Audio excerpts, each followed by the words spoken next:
너희에게도 하늘의 상전이 계심을 알지어다. 아멘. 할렐루야. 예, 오늘도 말씀 우리가 묵상하고 나눌 때 하나님께서 우리 안에 꼭 우리 시대 또 내게 있어서 주신 레마의 말씀으로 우리가 하나님께 은혜 주시곤 합니다. 참 말씀이란 것은 정말 놀라운 것은 각자 성령께서 우리에게 자기에게 필요한 말씀을 주시는 시간, 똑같은 설교지만 오늘 우리가 가지고 있는 상황과 또 문제 속에서 하나님 말씀하시는 음성을 듣기로 원합니다. 자, 오늘 본문 딱 보자마자 아이고 이건 늘 보던 본문인데 이런 생각이 들죠. 어린이 주일, 어버이 주일 늘 대하는 그런 본문이기 때문에 너무 식상하기 쉽는데 오늘 강해 설교할 때는 좀 그런 관점이 아니라 그런 주제 설교잖아요. 이 골로새서에서 가지는 이 본문의 위치가 뭔가를 좀 알 필요가 있습니다. 골로새서 4장까지가 있는데 1장, 2장은 교리 부분이죠. 특히 예수 그리스도가 창조주시며 근본이시라는 사실, 만유의 주이심을 교회의 머리이시며 우리의 구원자이심을 선포했죠. 1장, 2장이 교리고 3장, 4장이 실천이에요. 적용이죠. 그러니까 그렇게 우리에게 하나님의 교리를 주시면 삶의 실천을 어떻게 해야 되냐, 실제 부분을 적용하는 이 성경이 3장, 4장에 있는 것이에요. 그러니까 원론적인 이야기가 있다면 실제 적용이 뭐냐 하는 것을 3장, 4장에서 우리가 지난주 이 3장에 들어서 위의 것을 찾고 위의 것을 생각하라 하면서 땅의 지체를 죽이고 위의 것을 추구하고 살아가는 삶, 그러면서 새 사람을 강조합니다. 이제 너희가 땅의 지체를 죽이고 새 사람의 삶을 살 것을 강조했습니다. 특별히 지난주에는 아예 이제 새 사람의 삶을 그리스도로 옷 입는 삶으로 표현했어요. 그죠?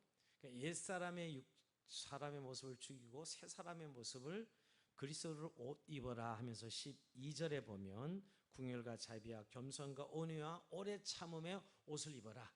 이렇게 새 사람의 실체가 뭐냐? 그리스도로 옷 입는 것이다.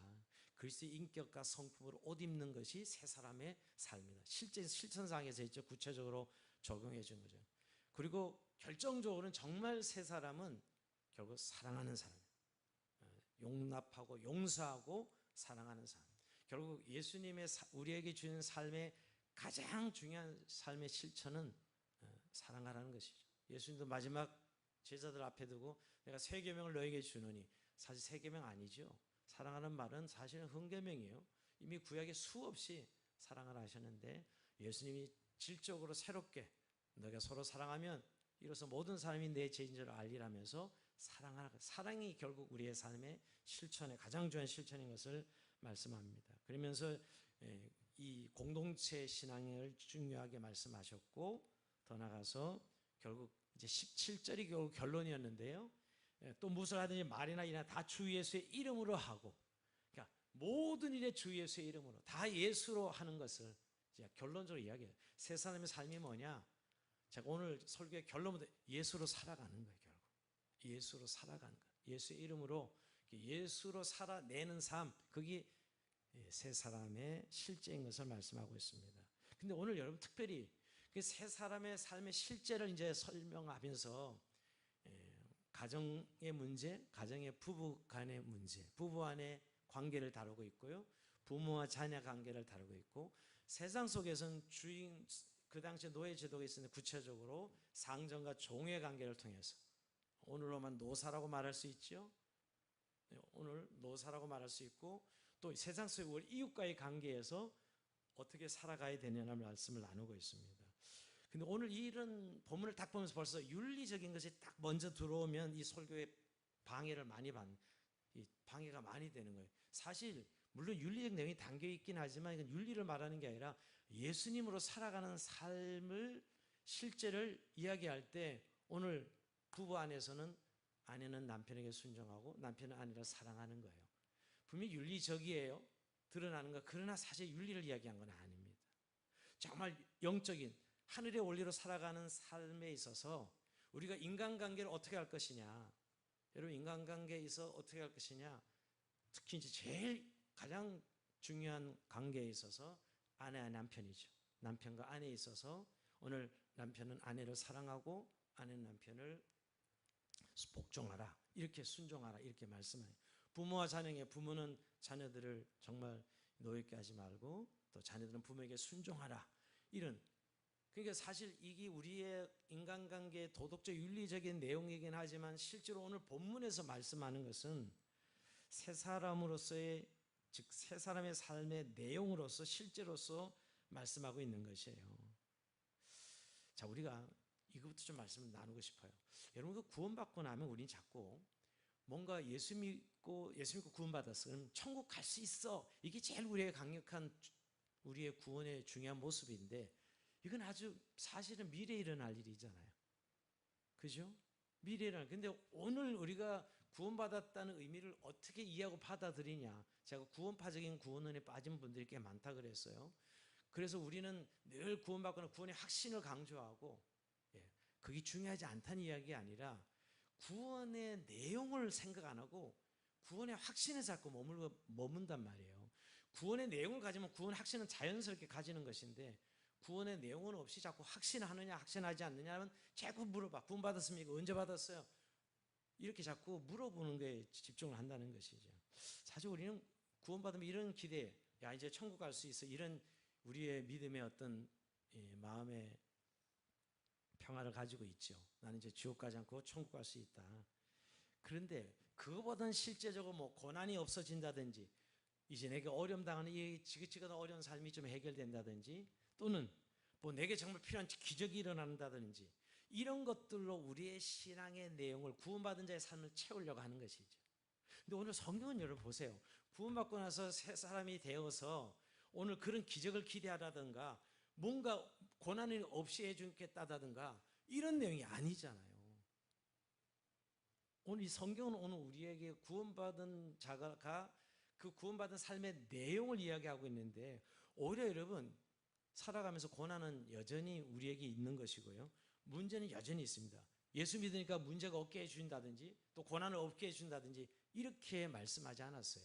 자, 그것은 결국 우리의 구원이 문제를 해결한다든지 뭐 우리가 바라는 어떤 세속적인 어떤 기준대로 좋아진다든지 이런 것을 하나님이 우리에게 구원의 삶으로 주신 것이 아니라는 거예요.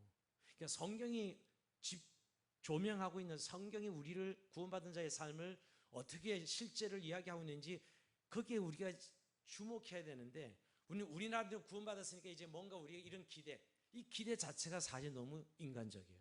세속적인 가치관을 가지고 있어요.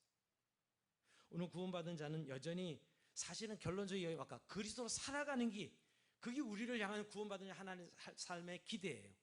자, 이제 고난의 문제 여전히 변함없이 우리에게 닥쳐올 겁니다. 여러 가지 문제가 있어요. 살아가는 생존에 여러 가지 문제가 있어요. 근데 이제 달라진 것이 있다면 우리 인생에 주인이 생겼고, 그렇죠. 이제 옛날에는 주인 없이 하나님 없이 살던 인생에 하나님이 우리의 인생의 주인이 되셨고, 그리고 이제 그분이 함께 하시겠다 약속하시면서 그것을 살아내라고, 나와 함께 살아내는 것이 구원받은 자의 삶의 내용이라는 거예요. 그게 새 사람입니다.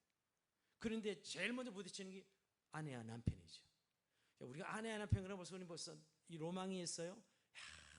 그렇죠. 현모양처 아내를 꿈꾸는 남자들, 그렇죠. 또 뭐 완벽하게 나를 백마 태워줄 남편, 이런 세속적인 기준을 우리는 사실 예수 믿으면서, 예수 믿고 나서 막 들이대는 거죠.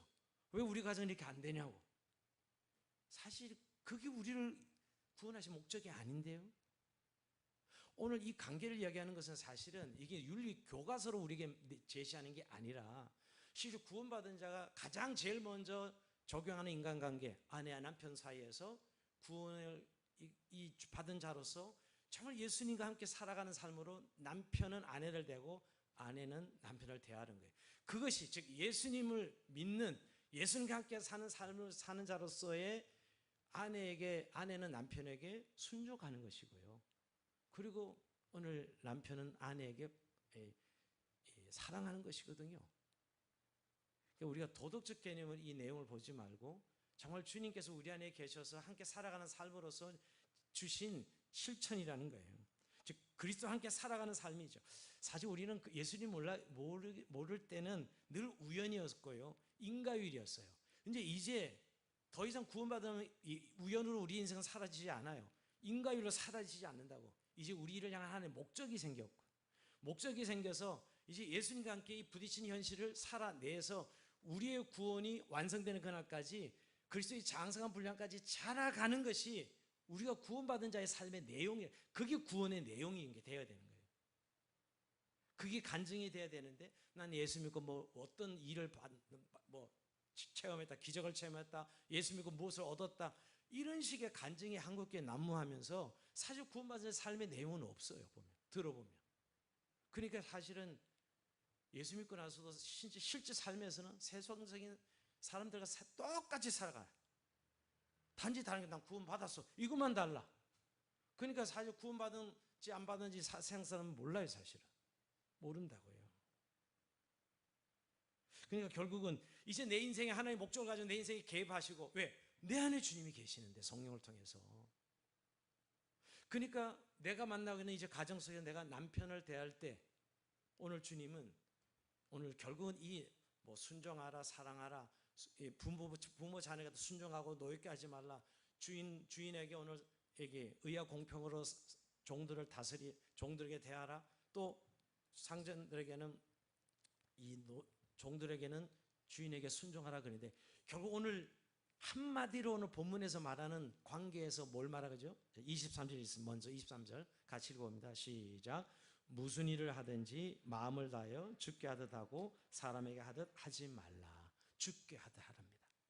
결국 오늘 다 뭐 순종하라, 뭐 사랑하라, 복종하라 이런 말지만 한마디로 이야기하면 주께 하듯 하라.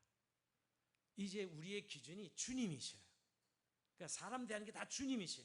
이제 옛날에 그냥 뭐 혈육관계면 혈육이라는 어떤 관계 속에, 인간의 정이면 정이라는 관계, 또 세상 사람 이해관계 속에 만났잖아요. 이제 이런 관계로 살아가서는 안 되고, 우리 삶의 주님이 주인 되셨으니까 주님을 기준으로 그 사람을 대해야 되는 거예요. 그것이 남편에게는 아내는 순종이고, 남편은 아내에게 사랑하는 거예요. 꼭 그렇게 사랑, 순종 요 단어에 너무 묶이지 말고요. 결국 주님을 중간에 두고 주님을 주께 대하듯, 남편을 주께 대하듯, 아까 제가 예수님 뵙듯 반갑습니다, 그게 우리의 일상이 되어야 돼요. 너무나 자연스러워요. 내 남편, 내 아내를 봤을 때 주님을 대하듯, 주님 대하듯 내 남편을, 주님 대하듯 아내를 대하는 거예요. 주님 대하듯 자녀를 대하는 것이고, 주님 대하듯 부모를 대하는 것이에요. 오늘 그게 주님을 대하듯 내 부하 직원을 보는 것이고요, 주님을 대하듯 내 상전, 우리 회사 사장을 보라는 것이에요. 그게 오늘 우리에게 새 사람의 삶의 실제다라고 이야기하는 것이죠. 그래서 여러분, 결국 우리가 구원받았다는 것은 우리의 관계가 새로워졌다는 것이죠. 결국 여러분, 어떻게 보면 우리가 구원받은 자의 삶의 열매는 사실 내게 있지 않고요, 나와 함께하는 사람들 속에 있는 거예요. 따지고 보면 여러분, 내가 구원받는데 옆에 있는 사람이 기쁨이 없고 정말 그 은혜를 누리지 못한다면 내 구원을 의심해 봐야 된다고. 사실 이게 오늘 성경에서 우리가 수지자 하나님을 사랑하고 의지하고, 이제 하나님이 우리 인생의 주인이 되었잖아요. 그래서 우리는 하나님 예배하죠. 너는 마음을 다하여 주 너의 하나님을 사랑하라 하셨어요. 이런 의미의 관계가, 하나님과 관계가 개통이 되고 관계가 변했어요. 근데 여러분, 내 이웃을 내 몸과 같이 사랑하라는 이웃사랑의 계명이 하나님 사랑은 수직적이고 수평적 관계 똑같아요. 사실은요, 우리 하나님을 사랑하는 수직적인 사랑이 인간하는 관계 안에서 수평적 사랑으로 이어지는 것이죠. 근데 이거는 되는데 이건 안 된다? 거짓말이라는 거예요, 성경은요. 오늘 우리 세 사람의 삶이 이게 도덕적으로 윤리로 완벽한 삶을 살아라 하는 의미가 아니라, 우리의 관계가 변화되었으니 이제 아내를 대할 때 주님 대하듯, 남편을 대할 때 주님 대하듯, 주인을 대할 때 주님 대하듯, 오늘 부모님을 대할 때 주님을 대하듯 살아가라는 것이죠. 결국 인간관계에 있어서 이제 완전 새로운 변화를 말씀하고 있는 것입니다. 그리스도 안에서 인간관계가 완전 새로워진 것이에요. 그래서 결국 누가 그렇게 표현했다고요. 이 사실은 아내의 얼굴이 바로 남편의 신앙이다. 이렇게, 아내의 얼굴이 남편의 신앙이다. 이렇게 이야기해요. 정말 부부가 같이 예수 믿고 살아가면 아내의 얼굴이 남편의 신앙이 돼야 되고요, 남편의 얼굴이 아내의 신앙이다. 이렇게까지 이야기한다고요. 그것이 바로 오늘 우리가 구원받은 자로서의 삶의 실제가 되어야 되는 거예요. 그 관계 안에서 결국 되어야 되는 거죠. 자, 그러면 이제 여러분, 이제 부부관계 한번 잠시 생각 넘어갑시다. 우리가 이 부분을 생각하면 결국 왜 부부관계 제일 먼저 이야기했을까요? 교회와 예수님과의 관계가 바로 부부관계에서 적용되기 때문에. 여러분 에베소서는 이것을 구체로 말하고 있죠, 그죠? 주님이 교회를 사랑하듯이, 보호하듯이, 또 교회가 주님에게 복종하듯이 남편들은 뭐예요? 아내들 남편에게 복종하고, 또 교회가 주님이 교회를 사랑하듯이 남편들은 아내를 사랑하라. 그렇게 연결 짓고 있어요. 오늘 골로새서는 그냥 단순하게 표현하고 있지만 이게 결국은 하나님 나라의 원리로 살아가는 삶의 모습, 예수님과의 우리 관계를 가정 안에서 실천하고 이루라는 거예요. 그 가정을, 부부가 하나님의 나라를 이루라는 것이죠. 여러분 교회와 주님과의 관계가 오늘 그래서 우리가 구원받고 그래서 신부가 되고 신랑 대신 예수님이 우리의 교회 머리가 되시고 이런 관계 안에서 우리가 이제 그 실천을 어떻게 하느냐? 부부 안에서 해보라는 것이. 그러니까 우리는 사실은 부부관계, 아까 인간적으로는 여전히 결혼하고 나면 아까 뭐 백마탄 남자 신랑을 계속 요구하고 뭐 준수하고 뭐 생활력도 강하고 맨 이런 어떤 조건적인 관점에서 내 남편 몇 점짜리야, 우리가 이 세속적인 가치관으로 여전히 부부관계를 바라보는 끊임없는 평행선이에요. 해결이 안 됩니다. 물론 개중에 뭐 잘 맞는 사람이고 좀 이렇게 뭐 인간적으로 잘 못 맞네 뭐 이렇게 이야기할 수 있지만 오늘 그리스도 안에서 결국 오늘 부부관계에서 하나님 나라로 만들어내라는 것입니다. 가정을 통해 하나님 나라, 교회 예수 그리스도를 보여주고 그 안에서 진정한 부부를 통해서 주님의 관계를 새롭게 세워가라는 것이, 이게 오늘 새 사람의 삶입니다. 근데 여기는 우리가 감정적인 아내와 부부관계는 왠지 내 남편만큼은 나를 다 이해해줘야 되고 내 아내만큼은 나를 다 용납해줘야 되고 이런 어떤 세상적 기준, 이런 기준들을 가지고 있지 않아요, 여러분? 하도 우리가 세상에서 그런 소리를 듣고 살아가니까. 그럼 뭐 이야기만 하면 그런 이야기니까. 근데 여러분 정말 그게 성경에서 말하는 이야기냐고요. 우리는 자꾸 이런 로맨스지, 요새 뭐 세상은 로맨스를 찾는 거죠. 아내가 남편에게, 남편이 아내에게.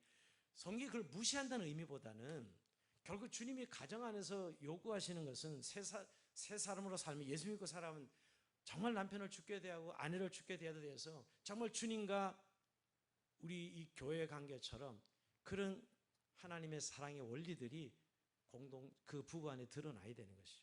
그래서 여러분 그게 좀 더 실제로 말하면 남편의 역할은 머리 역할이고, 이거는 모두 남편이 우월하고 아내가 열등하다 이런 의미가 아니라 여러분 이미 선언해서 다 동일하다고. 그런데도 하나님의 질서의 개념 속에서 남편이 아내의 머리가 되고, 이거는 페미니스트들이 이렇게 흥분할 일이 아니에요. 물론 시대적 상황에 대해서 표현이 약간 좀 변화될 수는 있다고 생각하나 결국 우리가 하나님이 최고의 권위자이듯이, 그래서 그 권위를 이 부모에게 줬듯이 또 가정의 부부간에는 남편에게 줬듯이 그런 개념이 질서의 개념이지 우열의 개념이 아니거든요. 그런 의미에서 남편이 아내를 볼 때는 사랑하는 것이고 아내가 남편을 죽게 대할 때는 순종하는 것이죠. 그러니까 너 순종이란다 너무 막 이렇게 불편한 사람들이 있어요. 요즘 세상에 무슨 남편에게 순종하라 그럽니까? 근데 이거는 하나님 말씀을 너무 곡해하는 것이에요. 우리가 여러분 결국 이 세상의 질서는, 하나님의 이 세상을 다스리는 질서는 다 세상에서도 우리가 뭐 기독교 이야기 안 해도 결국 그 질서가 권위로부터 시작되는 걸 알 수 있어요. 뭐 우리는 헌법적 기준의 권위가 있고요. 우리가 뭐 예를 들면 유교에서는 장유세의 권위가 있고 뭐 다 있잖아요. 근데 이거는 하나님으로부터 나오는 권위. 그렇죠. 그게 가정에는 남편, 그렇죠. 그렇게 또 부모와 자녀가 있는 부모, 이런 의미거든요. 그래서 아까 죽게 대하다 할 때 남편은 아내를 사랑하는 것이고 아내는 남편에게 순종하는 것이에요. 그런 의미지 열등한 우월한 남편에게 순종하고 남편이 존경할 만하니까 순종해라, 절대 그런 말 아닙니다. 그리고 사실 잘못된 권위에 대해서는 받아들이면 안 돼요. 잘못 권위를 행사하는 걸 절대 성경 받아들이려 한 적이 없어요. 그런 의미도 아닙니다. 질서의 개념 속에 오늘 아내는 남편에게 순종하는 것이고 남편은 아내를 사랑하는 것이죠. 그걸 통해서 죽게 대하듯 하는 절정의 하나님 나라의 원리를 만들어내야 됩니다. 여러분 이럴 때 가정이 하나님 질서가 세워지고 천국의 모형이 됩니다. 자, 그러면 너무 그건 목사 인간을 이해를 너무 못하시는 거 아닐까요? 저도 이 본문을 묵상하면서 실제 오늘 우리 부부 관계의 실제는 늘 티격태격하고 뭐 그 정상이에요. 왜냐하면 남자와 여자 왜 이렇게 달라요, 그죠? 인정하시죠? 아직도 10년 넘어 사는데 아직 인정하는 완전 구조 자체가 달라요. 그러니까 뭔가 같아지리라 아예 상상도 하지 마세요. 같아질 수도 없고 같아지면 안 돼 또. 그래 부부가 왜 같아야 돼? 말도 안 되는 소리죠. 근데 다른 것 때문에 맨날 자꾸 싸우거든요, 여러분. 티격태격하고. 근데 결국 그것이 그 하모니를 이름으로 남자 여자 한 몸을 이루어서 가정이라는 질서, 하나님 나라의 질서를 만들기 원하시는 거예요. 내가 내 남편에 만족하면 그것이 하나님 나라의 질서가 되는 게 아니고 또 내 아내 아이고 나한테 너무 잘해주지 그게 주님이 원하는 질서가 아니라고요. 우리 인간적 그건 소원이지. 오히려 정말 주님이 오늘 우리 교회를 사랑하는 모습이 가정 속에서 아내와 부부 간에 일어나야 되고 정말 우리 교회가 주님을 순종하듯이 그런 순종의 질서가 가정 부부 안에서 일어나는 것이죠. 그럴 때 그리스도로 옷 입는 가정이 되지 않겠어요? 정말 우리 부부는 주님이 생각나는 그런 부부여야 되지 않겠어요? 지금 실제적으로는 대부분 부부 간에 문제가 생겨서 상담도 받아야 되고 우리는 꼭 상담한다 그러면 이혼 직전에 가는 게 상담인 줄 알아요. 여러분 우리가 부부가 산다는 늘 싸우고 부딪히고 볶는 건 너무 자연스러워요. 그리고 사실 싸운다는 건요 너무너무 기대가 많다는 거고 너무 좋아서 그런 거예요. 좋아해서 그런 거예요. 사실은 기대도 없으면 뭐 싸울 것도 없죠. 사실 너는 너고 난 나고 이렇게 살면 그만인 거지 뭐 사실. 그런데 싸우는 이유는 내 남편이니까 내 아내니까. 근데 그것마저도 하나님의 질서로 바꿔야 돼요. 그 소원이 정말 오늘 하나님께서 내게 남편을 죽게 대하듯 대하는 그런 하나님 말씀의 실천에 순종자 대하면 여러분 그 관계에서 놀라운 회복과 치유가 일어날 것입니다. 또 남편과 아내를 그렇게 정말 주님이 교회를 돌보듯이 내가 돌보고 사랑한다면 엄청난 변화가 일어날 것이에요. 여러분 주님이 그 십자가에서 순종하시는 것을 빌립보서에 보면 근본 하나님 본체시나 하나님과 동등결시할 것을 여기지 아니하시고 종의 모양을 취하여 낮아지셨다. 여러분 예수님이 우리의 모델이 되어 주셨다고요. 그렇게 모델처럼 하라는 거거든요, 여러분. 실제에 있어서는.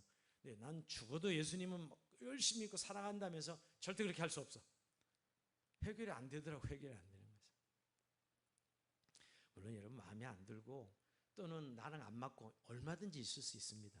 오늘 성경은 그것을 뭐 완벽한 것처럼 거짓말하라 그러는 게 아닙니다. 저는 죄리험한 게 막 너무 좋아져 100%는 똑같아요. 이런 사람 만나면 굉장히 걱정이 돼. 오늘 성경은 그런 완벽을 말하는 것이 아니라 정말 하나님이 우리 부부 사이에 계신 것을 보여주라는 겁니다. 그리고 그 부부 안에 하나님 계시기 때문에 하나님 우리 안에서 이 가정을 향한 일을 행하십니다. 여러분 하나님은 지금도 일하신다니까 가정을 통해서. 가정을 통해서 일하셔요. 하나님 목적을 이루어 가신다고요. 우린 구원을 자꾸 내 편에서 이렇게 좋은 것이 구원이요? 이렇게 마음 편한 것이 구원이요? 근데 하나님은 우리 가정을 통해서 나 부부간을 통해서 일하신다고요. 우리의 자녀를 만들어내시고 우리 이웃들을 가정 안에서 이런 섬기게 하시고 이런 일들을 해나가신다고요. 여러분. 그래서 오늘 세 사람의 첫 번째 부부의 관계를 이야기하는 것이죠. 두 번째 부모 자녀 관계 여러분 노엽게 하지 말고 부모는 자녀를 노엽게 하지 말라고 합니다. 괴롭히지 말라는 거예요. 이 당시에 사실은 부모 애들을 학대하고 좀 이 당 1세기 그리스도인들은 자녀들을 대할 때 이런 태도가 많았거든요. 그리고 물론 자녀들에게는 부모에게 순종하라 이렇게 이야기합니다. 결국 부모에게 순종해야 되는 이유는 하나님의 권위예요. 여러분 5계명이 딱 중간에 인간계명과 대신계명과 대인계명의 중간에 5계명입니다. 이게 다리계명입니다. 결국 부모에게 잘하면 하나님께도 잘하고 부모에게도 못하는 사람이 하나님께 잘해요? 말도 안 되는 소리라는 거예요. 왜? 권위의 측면에서 5계명 딱 다리 중간에 놓인 이유가 부모에게 효도하고 잘한 순종하는 부모가 하나님을 잘 섬기는 건 당연한 거죠. 그러나 부모에게도 순종이 안 되냐 하나님 보이지 않는 하나님을 순종해? 말도 안 되는 소리 하죠. 이런 이야기죠, 여러분.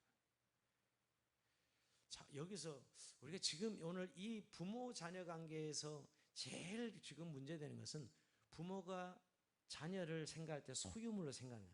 내가 피 흘려 낳았기 때문에 넌 내 거야. 또 내가 너를 위해서 얼마나 많이 애를 쓰고 수고했는데 넌 내 거야. 자꾸 부모와 자녀를 동일시하는 소유물 하는 것이요.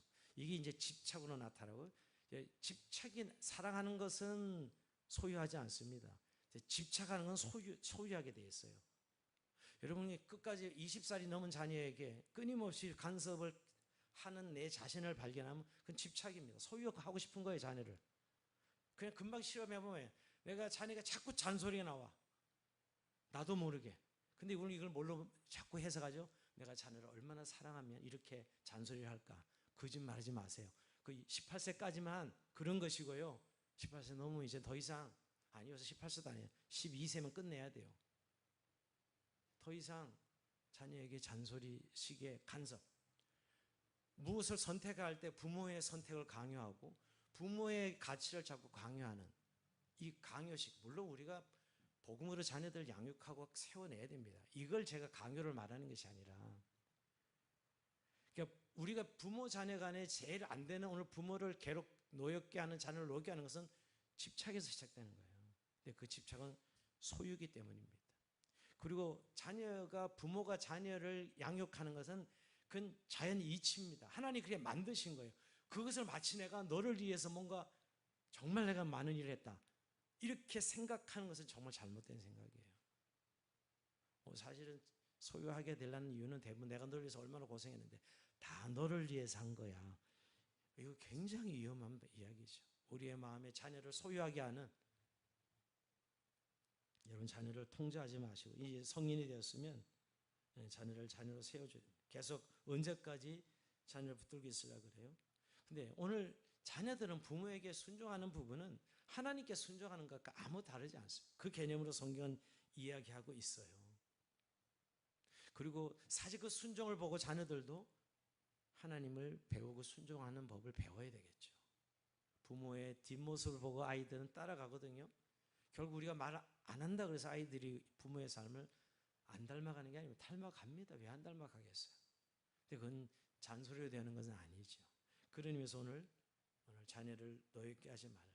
그래서 결국 부모가 나타낼 것은 최고의 권위가 하나님이심을, 부모가 하나님을 사랑하고 섬기고 순종하는 모습을 보여주는 것입니다.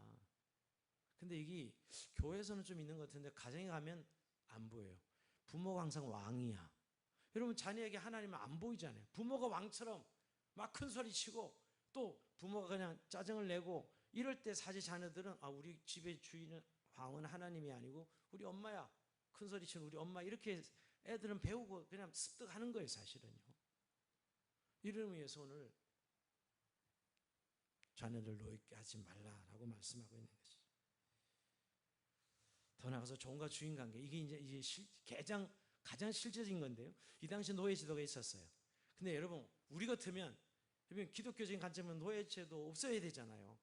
야, 투쟁하고 상전들 데모해라, 이게 성경일 것 같잖아요. 오늘 성경은 거기에 대해서 언급하지 않아요. 근데 여러분 복음으로 사는 사람에게 노예제도가 성립돼요? 안 되죠, 여러분. 노예제도 성립이 안 됩니다. 정말 하나님을 만난 사람이 어떻게 노예를 제도를 정당화할 수 있겠어요?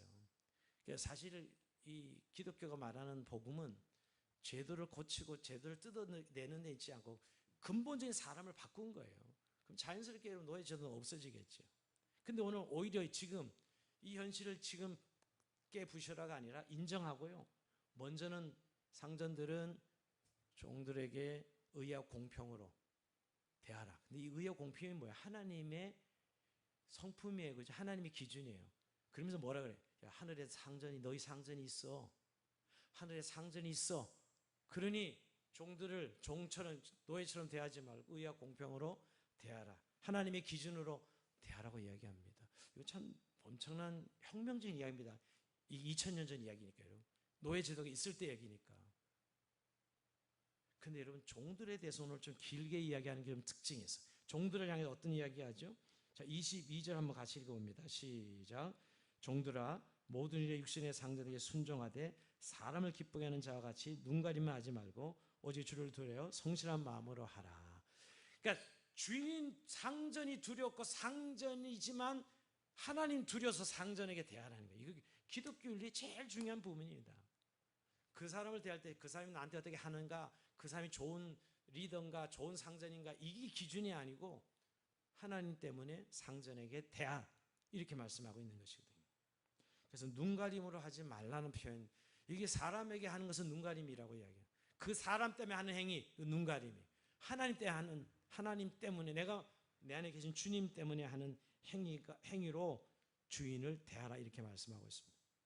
여러분, 오늘 노예 제도를 인정하고 노예 근성으로 살아가는 그런 말씀도 아니고요, 오히려 정말 예수 믿고 변화된 새 사람이 하늘의 원리로 살아가는 삶을 보여주라는 것이죠.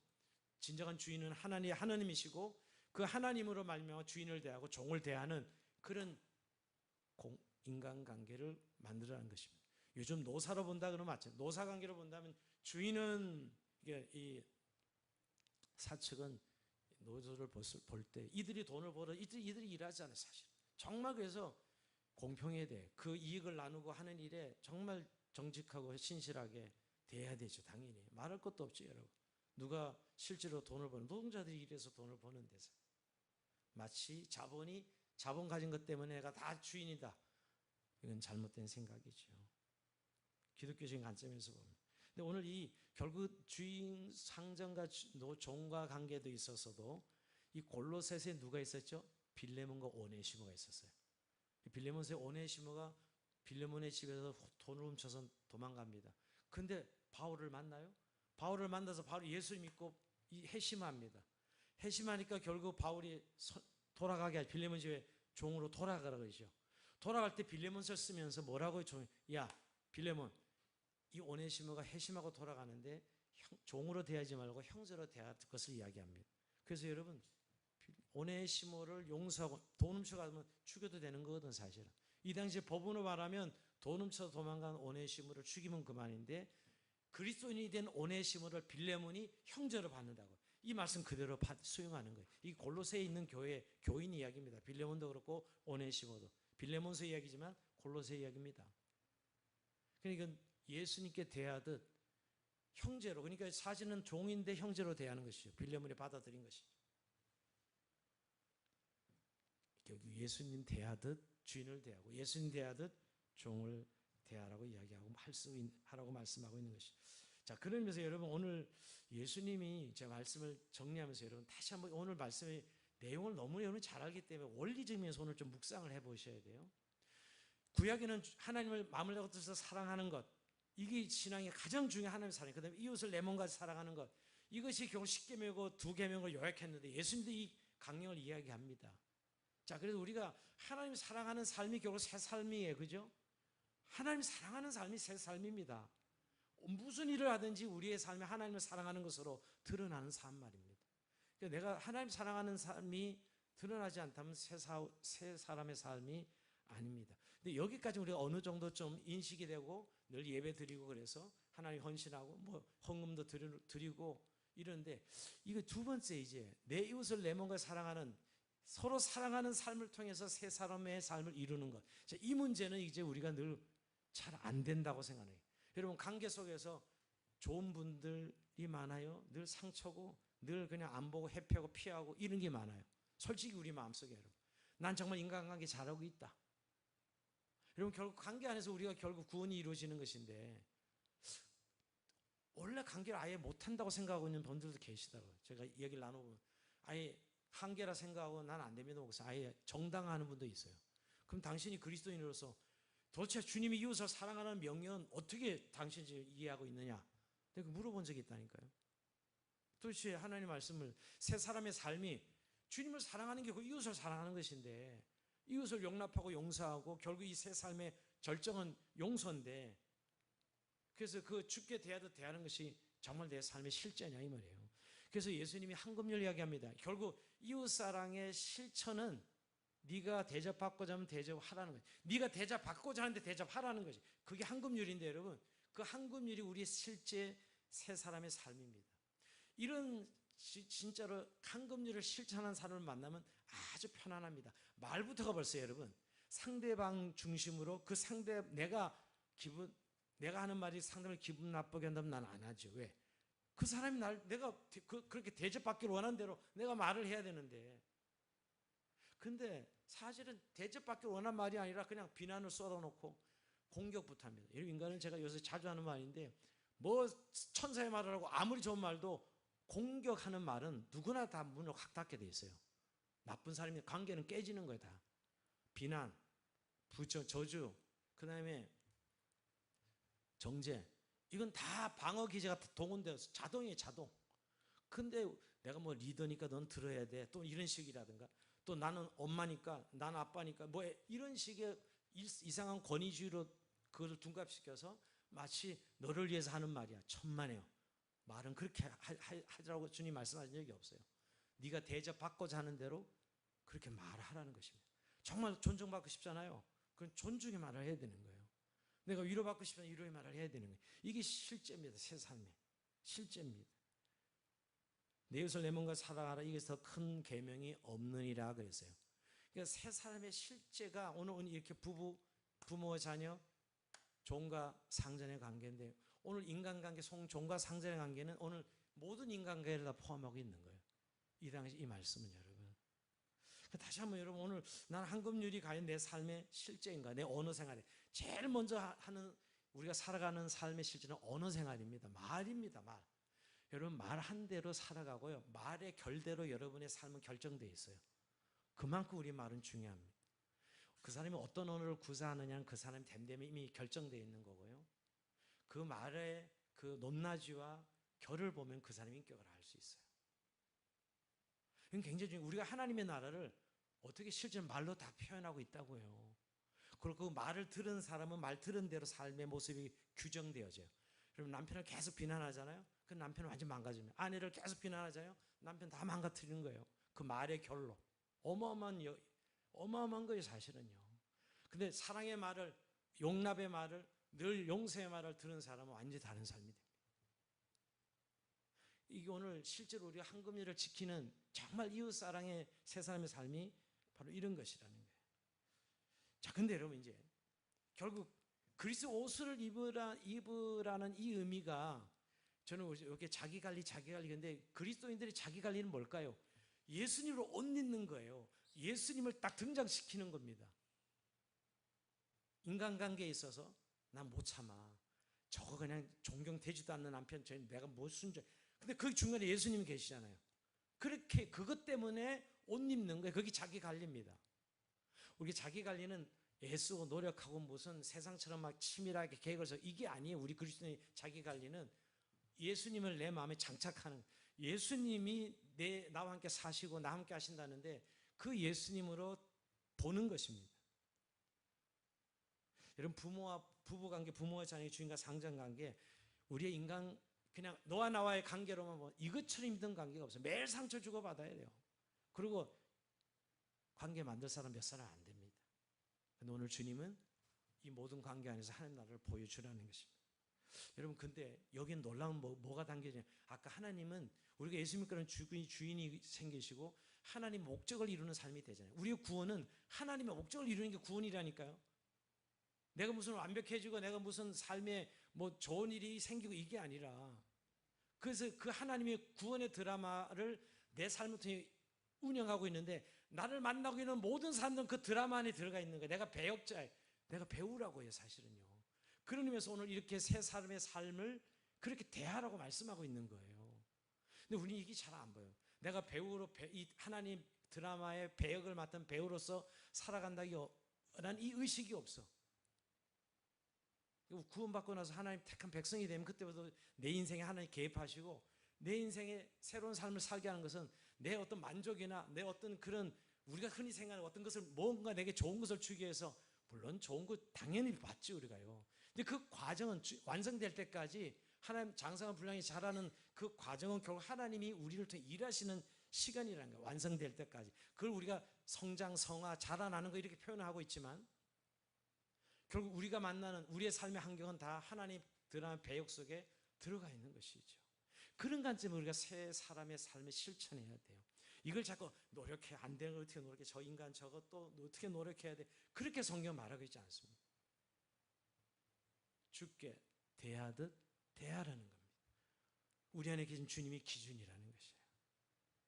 그럴 때 주님이 일하시겠다는 것, 내가 하는 게 아니라고요. 여러분, 그 인간 내가 못 바꿔요. 남편을 어떻게 바꿔? 내가 아내를 어떻게 바꿔요? 나를 만나는 그 사람 내가 어떻게 바꿔요? 말도 안 되는 소리면. 근데 난 주님을 중간에 놓고 대할 뿐이에요. 근데 하나님이 일하시는 거죠. 근데 우리는 그걸 못 믿어요. 내가 바꿔야 돼. 내 직성으로 바꿔야 돼. 그때부터 하나님은 열중시하고 계시는 겁니다. 하나님 일할 수가 없어요. 오늘 새로운 삶이 굉장히 실천적인 이야기가 되게 구체적인 현장이잖아요. 부부간에, 부모 자녀의 우리 인간관계에 있어서 결국 그거 안다고 되는 일이 아니고요. 그야말로 믿음으로 정말 예수님을 그 관계 안에 놓아야만 되는 일이에요. 그 관계 예수님을 놓아야만 일이 되는 거예요. 그럴 때 하나님이 그 관계 안에서 주님이 일해 가지고 회복시켜 주시는 것입니다. 그럼 주님은 너희가 나를 따르거든 자기를 부인하고 제 십자가를 지고 나를 쫓아라. 우리 안에 주님이 계시기 때문에 그렇게 말씀하시거든요. 주님도 안 계신데 너 나를 따르면 자기를 부인하고 이렇게 말씀하는 게 아니거든요. 오늘 예수로 살아가는 삶이 바로 새 사람의 삶이다. 그러니까 오늘도 여러분 우리가 어떻게 하지라고 자꾸 한 방법론을 찾는데 그냥 예수님을 초청하고 예수님과 함께 살아가면 이루어지는 일이에요. 여러분 근데 이 부분을 되게 어렵게 생각하는 분들이 많더라고요. 나도 예수님 내 안에 계셔요. 그래도 안 되는걸요. 예, 그 말은 이런 의미입니다. 예수님이 계시는 것을 사실은 관념으로 인정하고 있지만 실제는 받아들이지 않는 거예요. 여러분 내 옆에 누가 사람이 있어요.